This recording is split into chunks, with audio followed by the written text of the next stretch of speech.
பயங்கரவாதத்திலிருந்து அரசை பாதுகாக்கும் சட்டவரவினை அமுலாக்கம் செய்யக்கூடாது என்றும் பயங்கரவாத சட்டம் முற்றாக நீக்கப்பட வேண்டும் என்றும் நல்லூர் பிரதேச சபை தவிசாளர் கொண்டு வந்த பிரேரணை தேசிய மக்கள் சக்தி உறுப்பினர்களின் எதிர்ப்பு மத்தியில் சபையின் பெரும்பான்மை ஆதரவுடன் நிறைவேற்ற பிரேரணையினை முன்வைத்து உரையாற்றிய தவிசாளர் மயூரன் அவர்கள் அரசாங்கத்தினால் முன்மொழியப்பட்டுள்ள பயங்கரவாதத்திலிருந்து அரசை பாதுகாக்கும் சட்டவரவினை அமுலாக்கம் செய்யக்கூடாது என்பதனையும் தற்போது நடைமுறையில் காணப்படும் பயங்கரவாத தடை சட்டம் முற்றாக நீக்க வேண்டும் என்பதனை இச்சபை ஏகமனதாக தீர்மானமாக எடுக்க வேண்டும் என்று கேட்டுக்கொள்கின்றேன்.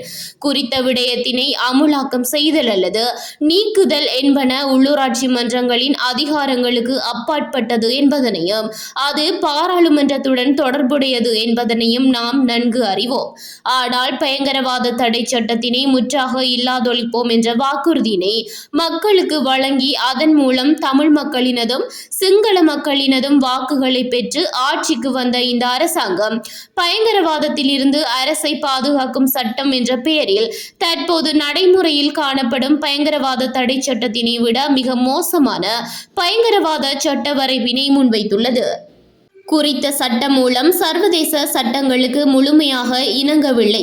அது சர்வதேச சட்டங்களுக்கு முரணாக காணப்படுவதாக ஐக்கிய நாடுகளின் மனித உரிமைகள் பேரவையின் விசேட அறிக்கையாளர்கள் கவலையும் வெளியிட்டுள்ளனர். இந்நிலையில் குறித்த சட்ட வரைவு தொடர்பான ஆலோசனைகளை பொதுமக்கள் எதிர்வரும் 28ஆம் தேதிக்கு முன்னர் சமர்ப்பிக்கலாம் என்று நீதி மற்றும் தேசிய ஒருமைப்பாடு அமைச்சர் ஹர்ஷன நாணயக்கார கோரியுள்ளார். அதன் அடிப்படையில் மக்களினால் தெரிவு செய்யப்பட்ட இச்சபை மக்களுக்கு இடர்கள் ஏற்படுகின்ற விடயங்கள் கொண்டு வரப்படுகின்ற போது அதற்கெதிராக கண்டன குரல் எழுப்ப வேண்டியதும் எமது மக்களின் எண்ணங்களினை பிரதிபலிப்பவர்களாக நாம் இருக்க வேண்டியதும் மக்கள் பிரதிநிதிகள் என்ற வகையில் எமக்கே உரித்தான கடமையாகும்.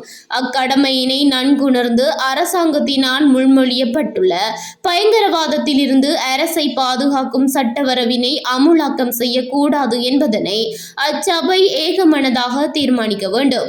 அத்துடன் இப்புதிய சட்டமூலத்தினை அமுல்படுத்தக்கூடாது என்று எழுகின்ற எதிர்ப்பலைகளை தமக்கு சாதகமாக பயன்படுத்தி கொண்டு குறித்த புதிய சட்டமூலத்தினை கைவிட்டு பழைய பயங்கரவாத தடை சட்டத்தினை அப்படியே தொடரக்கூடிய கபட எண்ணமும் இந்த அரசிடம் காணப்படுகின்றது.